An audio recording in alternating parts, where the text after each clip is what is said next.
stage এতিয়া আমি কি কৰিম এতিয়া আমি 16 নম্বৰটো সমাধান কৰিম 16 নম্বৰ কোৱেশ্যনত কি কৈছে চাবা এ বি সি আৰু পি কিউ আৰ ত্ৰিভুজ দুটাৰ মধ্যমা ক্ৰমে এ ডি আৰু পি এম যদি ত্রিভুজ এ বি সি সদৃশ পি কিউ আর তেন্তে প্রমাণ করা যে A B divide by P Q is equal to A D divide by P M এটা আমাক প্রমাণ কৰিব লাগে তো সাবস্টেন্স এটা এতিয়া আমি তোমালোকক প্ৰমাণ কৰি দেখাম সাবস্টেন্স ফলাফল কি আমি পিকচারটা আঁকি দিম পিকচারটা আঁকি দিয়া ত্রিভুজ দুটা কি আছিল এটা আছিল কি এ বি সি আৰু আনটো কি আছিল পি কিউ আৰ তোমালোকে আঁকি দিয়া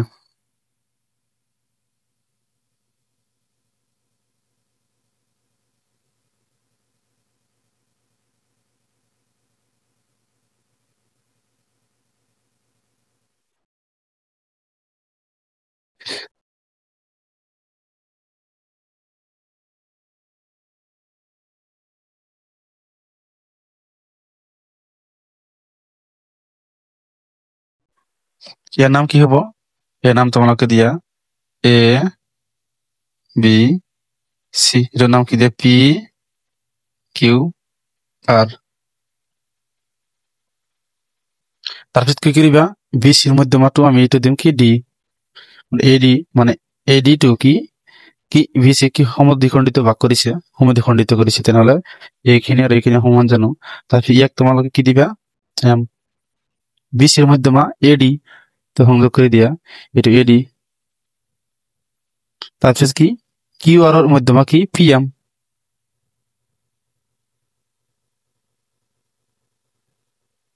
এইটো তাহলে এইটো কি কি আর কিউ আর কি এম কি কৰিছে সমদ্বিখণ্ডিত কৰিছে তাহলে এইটো কি আমি সমান জানো তাহলে এতিয়া আমাক কি প্রমাণ কৰিব লাগে এ B divide by P Q AD divide by P M এটা আমাক কি প্রমাণ কৰিব লাগে সাবস্টেন্স এতিয়া আমি প্ৰমাণ কৰিম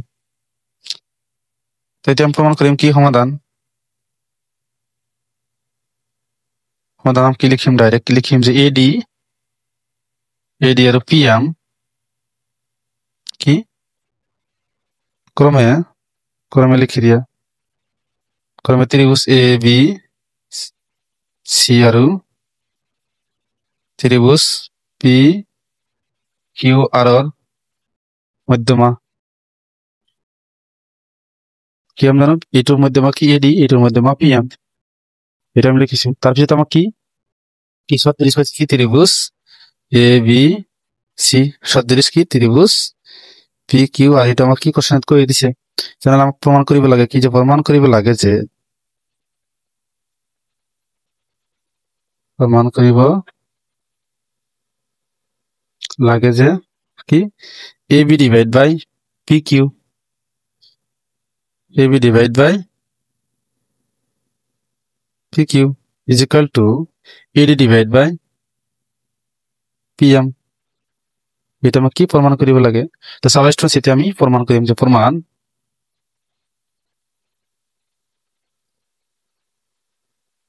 প্রমাণ আমি কি লিখিম যে এটা ত্রিভুজের পর আর এটা ত্রিভুজের পর লিখিম যে ত্রিভুজ এ বি সি আর ত্রিভুজ এ বি সি আর ত্রিভুজ এ বি সি আর ত্রিভুজ পি কিউ আর এর পর তো কি কি লিখি পারি চাবা আমি তিনটা বাহুর আমি অনুপাত লিখিম A B divide by P Q B C divide by Q R A C divide by P R এটা আমি লিখি পারি এনেকৈ যে এটিকে A B divide by P Q is equal to B C divide by Q R is equal to A C divide by P R এটা আমি লিখি পাৰো কেনেকৈ লিখি পাৰো কাৰণ এ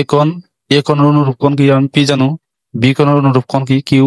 আৰু সি কোণৰ অনুৰূপ কোণ কি আমি আৰ লিখি পাৰো এনেকৈ লিখি পাৰো যে যেহেতু এ কোণ ইজ ইকুয়াল টু পি কোণ ইজ ইকুয়াল টু বি কোণ ইজ ইকুয়াল টু বি কোণ ইজ ইকুয়াল টু কি কোণ তাৰপিছত কি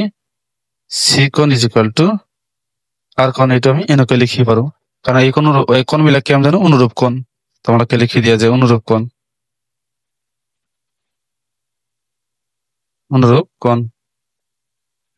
আমি এনেকৈ লিখি পাৰো তাৰপিছত আমি কি লিখি পাৰো সাবস্টেন্স আমি কি ডি বিন্দুটো কি জানো বি সির মধ্যমা তেনেহলে আমি কি লিখিম যে যেহেতু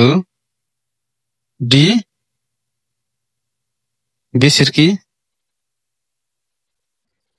মধ্যমা আমি কি জানি মধ্যমা তাহলে আমি কি লিখি পারো যে সাব স্টুডেন্টস আমি কি লিখি বিডি ইজ ইকুয়াল টু কি লিখিম বিসির আধা মানে বিসি কে আমি 2 এর ডিভাইড করলাম কি বিডি পাম বা ডিসি পাম এটা আমি এনে লিখি পারো যে B D is equal to DC মানে এটা আমি কি লিখি পারো বিসি কে আমি 2 এর ডিভাইড করলাম কি হয়তো বিডি পাম বা ডিসি পাম এটা আমি এনে লিখি পারো যে কি B D is equal to D C is equal to B C divide by 2 মানে বিসি কে আমি 2 এর ডিভাইড করলে হয়তো এটা পাম বা এটা পাম এরপর আমাকে কি জাস্ট বিসি বলাবো লাগে তাহলে আমি কি লিখিম আমাকে ডিসি না লাগে আমার বিডি লাগে তাহলে আমি কি লিখিম যে B D is equal to B C divide by 2 আমাকে বিসি লাগে তাহলে 2 ইয়ার লগত কি হবো পূর্ণ হিসাব হবো কারণ ইয়াত মানে বাকি যত আছে তাহলে আমি কি লিখি পারো BC is equal to 2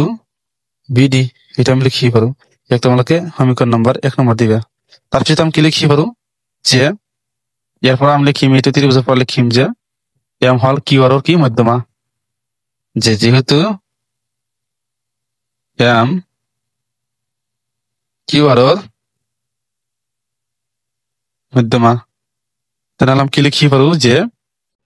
Q M is equal to M R Q R আধা লিখি পারো এক্ষেত্রে লিখি পারো কি যে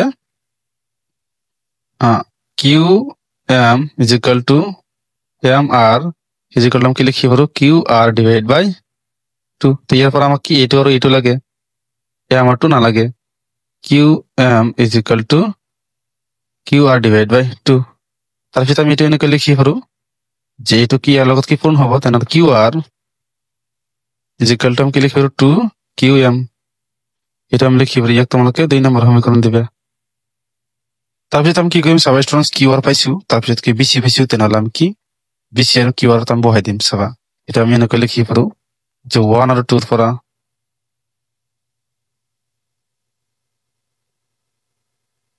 কি লিখি পারো যে AB divide by PQ is equal to BC divide by QR এটা আমি এনেকে লিখি পারো ইয়াত যে AB ডিভাইড বাই PQ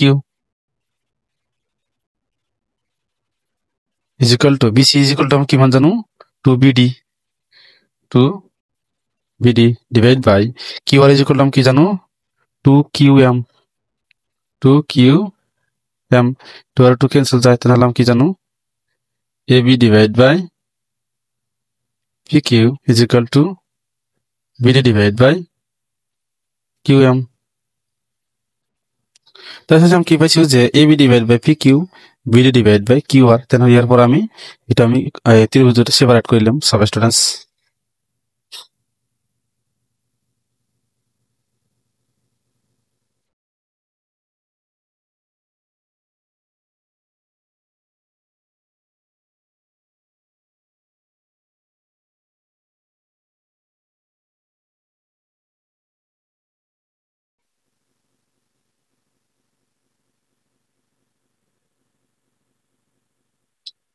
তো স্টুডেন্ট কি শেষ আছে AB ডিভাইড বাই PQ মানে A2 বাহুর অনুপাত A2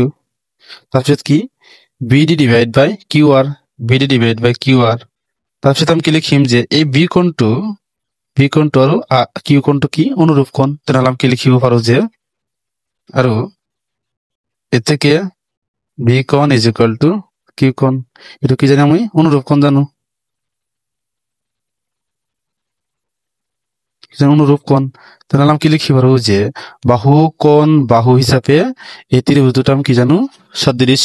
যে ABD সদৃশ PQM এই দুটা ত্রিভুজ আমি কি জানো সদৃশ কি সাপেক্ষে বাহু কোণ বাহু সাপেক্ষে এই ত্রিভুজ দুটো আমি সদৃশ লিখি পারো যে এনেকে লিখিম যেটিকে ত্রিভুজ ABD সদৃশ কি লিখিম সদৃশ যে ত্রিভুজ PQ কি শর্ত মতে বাহু কোণ বাহু শর্ত মতে বাহু কোণ বাহু শর্ত মতে এই ত্রিভুজটা আমি সদৃশ লিখিম এই দুটা ত্রিভুজ আমি সদৃশ পাইছি তাহলে আমি কি লিখি পারো যে